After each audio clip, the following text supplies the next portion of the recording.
Bonjour à tous et bienvenue sur Monocommander, où on parle du format Commander sur Magic the Gathering. Aujourd'hui, nouvelle decklist monocolore, avec à sa tête un des dragons de Kamigawa, Keiga the Tide Star. Si vous avez vu la dernière vidéo sur Illuna, qui cherchait à mettre en jeu d'énormes créatures, voici la liste parfaite pour contrer cette dernière, et de façon plus générale contrer tous vos adversaires qui jouent beaucoup de créatures. Keiga est un dragon et esprit 5/5 avec le vol, qui coûte 5 et 1 bleu, ce qui sont de très bonnes statistiques pour une créature qui vient de Kamigawa. Il possède une seule ligne de texte: quand Keiga the Tide Star meurt, acquérez le contrôle de la créature ciblée. Depuis la modification de la règle sur les effets de mort des commandants, on se retrouve avec une créature qui nous donnera une énorme valeur ajoutée quand elle meurt, tout en revenant dans notre zone de commandement. C'est aussi une créature légendaire, ce qui a son importance grâce à la règle des légendes qui nous dit: si un joueur contrôle au moins 2 permanents légendaires avec le même nom, ce joueur choisit l'un d'entre eux et les autres sont mis dans le cimetière de leur propriétaire. Ainsi, si à un moment donné on se retrouve avec 2 Keiga en jeu, on pourra immédiatement en mettre un au cimetière, activant son effet de mort. La construction du deck sera surtout centrée autour de cette dernière condition. On voudra créer plein de Keiga et voler toutes les créatures adverses. Pour cela, deux options: soit on crée des jetons copies de Keiga, ou alors on utilise des créatures clones.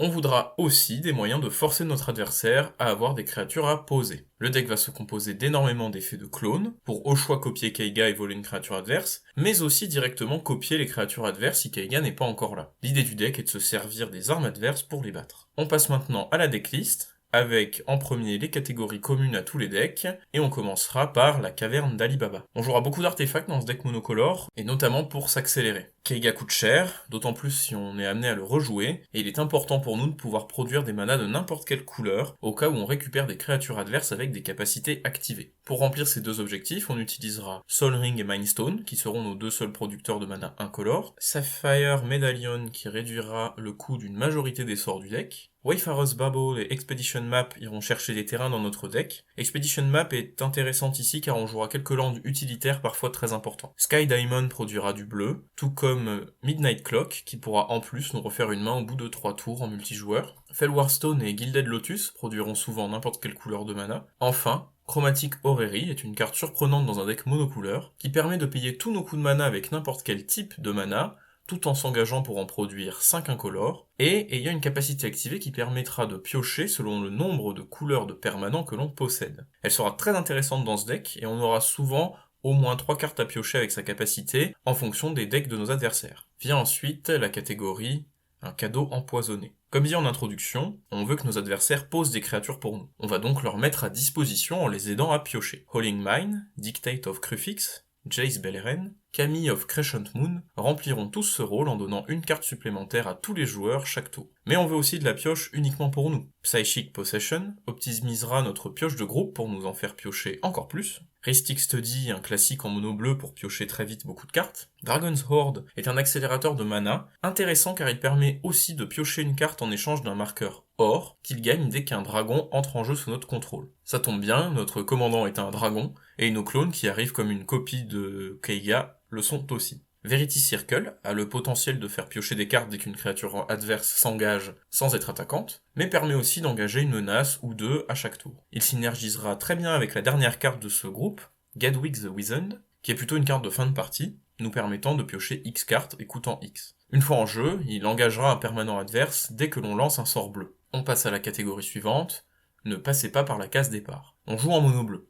On aura forcément accès à quelques bons contresorts. Counterspell en est le meilleur exemple. Archmage Charm et Cryptic Command pourront contrer des sorts, mais aussi piocher des cartes ou avoir d'autres effets pour plus de polyvalence. Insidious Will et Narset Reversal pourront copier les sorts adverses ou changer leur cible. Muddle the Mixture est un contre situationnel, mais c'est aussi un tuteur si nécessaire, et on regorge de bonnes cartes coûtant 2 qui peuvent être récupérées pour son coût de transmutation. Sublime Epiphanie est parfaite, permettant à la fois de contrer, de piocher, de renvoyer un permanent dans la main de son propriétaire, mais plus important encore, de créer une copie de Keiga pour voler une créature. Enfin, 2 créatures avec la mue sont présentes dans cette catégorie, car elles synergiseront avec un de nos clones qu'on verra un peu plus tard. Willbender changera la cible d'un sort une fois retourné, et Kadina Silencer contrera toutes les capacités contrôlées par nos adversaires. On ajoute aussi des removals un peu plus classiques. Cyclonic Rift, toujours très bon dans tous les decks. Imprisoned in the Moon est une de nos rares gestions de permanents, transformant ce dernier en terrain. Il faut bien voir que dans ce jeu, on n'a surtout pas envie de détruire les créatures adverses, parce qu'on les veut de notre côté du champ de bataille. Scourge of Fleet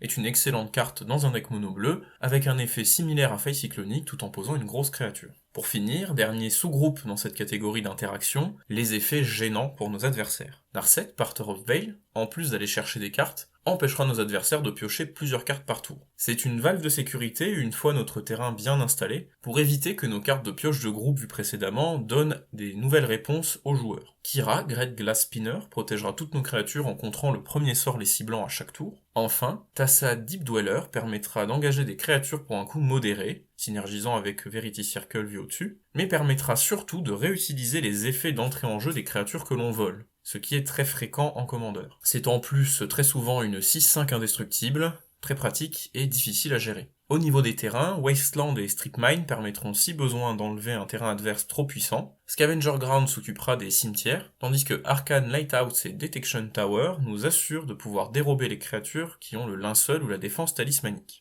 On peut maintenant s'attaquer aux catégories plus spécifiques du deck, avec pour commencer le caméléon. Beaucoup de cartes se retrouvent dans cette catégorie, ce sont tous les effets de clone, qui permettent au choix, comme dit précédemment, de copier en direct une créature adverse, ou mieux, de copier notre commandant pour voler une créature adverse. Quand on copie Kaiga, on doit immédiatement envoyer au cimetière toutes nos créatures avec le même nom sauf une. La plupart du temps, on conservera notre commandant, pour être sûr de l'avoir en jeu le plus longtemps possible. Vizier of Many Faces se relancera depuis le cimetière, Wall of Stolen Identity peut s'assurer de gérer une menace le temps de la voler, Phantasmal Image coûte seulement 2, et son effet de sacrifice sur la cible est très peu gênant si on s'en sert pour copier Kaiga. Rite of Replication créera jusqu'à 6 jetons d'un coup si on le kick, Mimic Vat pourra créer un jeton chaque tour d'une créature morte, très puissant avec un de nos clones pour un effet de Kaiga à chaque tour. Même chose pour Fallout Footstep, qui créera un clone par tour de la créature enchantée. Dance of Many est un enchantement coûtant 2 et dont la contrepartie est très peu gênante avec Kaiga, pour les mêmes raisons qu'avec Phantasmal Image. Sakashima The Impostor ne fonctionne pas avec la règle des légendes car il conserve son nom,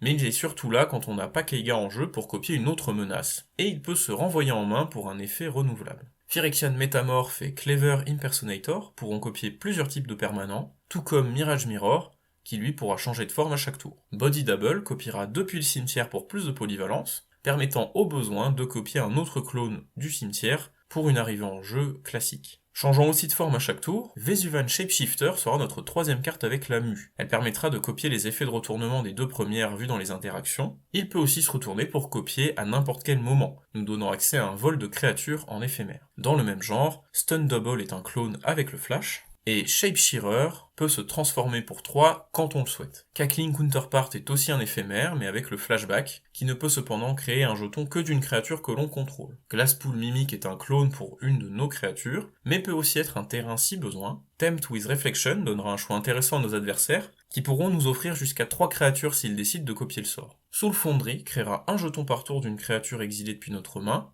très forte avec les clones. Enfin, pour finir sur les effets de copie, Lithoform Engine, nouvelle carte de Zendikar, peut absolument tout copier, et notamment la capacité déclenchée à la mort de Kaiga. On passe à la suite avec dites oui ou non. On voudra forcer nos adversaires à jouer des créatures. Braid, Conjurer Adept, leur permet de le faire à chaque tour, ou d'avoir un avantage pour nous tout seuls si nos adversaires sont timides. Show and Tell aura un effet similaire mais sur un sort. Et enfin, Omen Machine ne leur laissera pas le choix, empêchant tous les joueurs de piocher et forçant à lancer un sort depuis leur bibliothèque par tour. Dernière catégorie du deck, un crime parfait. Ajouter quelques effets de voleur à notre deck permet de récupérer la moindre ressource des joueurs en face. Agent of Treachery volera un permanent, tout en nous faisant piocher si on a réussi 3 larcins. Il sera aussi une excellente cible à tous nos effets de clone. Thieving Skydiver dérobera un artefact facilement et dès le début de la partie. Vedalken Shackle est un effet de vol de créatures interchangeable et peu cher. Perplexing Chimera nous permettra de voler les sorts et se récupère grâce à Kaiga rapidement. Expropriate est cher mais finira souvent la partie, en prenant des tours supplémentaires ou des permanents. Crafty Cut Purse saisira quant à lui des jetons créés sur un tour. Et Mindslaver ira jusqu'à voler le tour d'un adversaire. Enfin, je rajoute dans cette catégorie Emery Lurker of the Lock, car elle nous permet de rejouer nos artefacts tels que le Mindslaver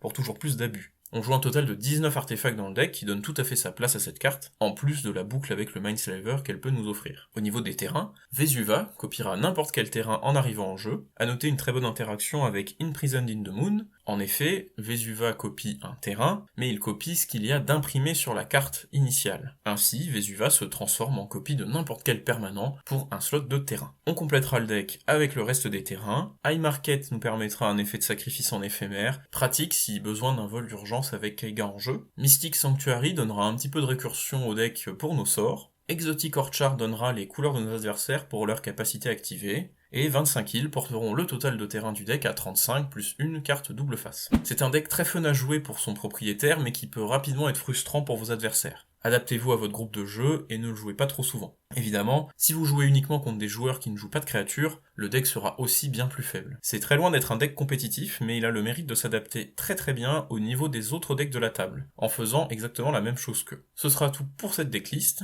Comme d'habitude, n'hésitez pas à laisser vos retours en commentaire et à me suggérer des decks que vous aimeriez voir. J'ai aussi fait quelques essais de stream sur Twitch où j'ai principalement fait du deck building. N'hésitez pas à passer si vous me voyez en live, le lien est en description. En ce moment j'ai pas mal de boulot perso urgent, je risque de pas sortir d'autres vidéos avant environ 3 semaines, mais on se retrouve quand même bientôt pour une prochaine decklist. C'était Mono Commander, bye.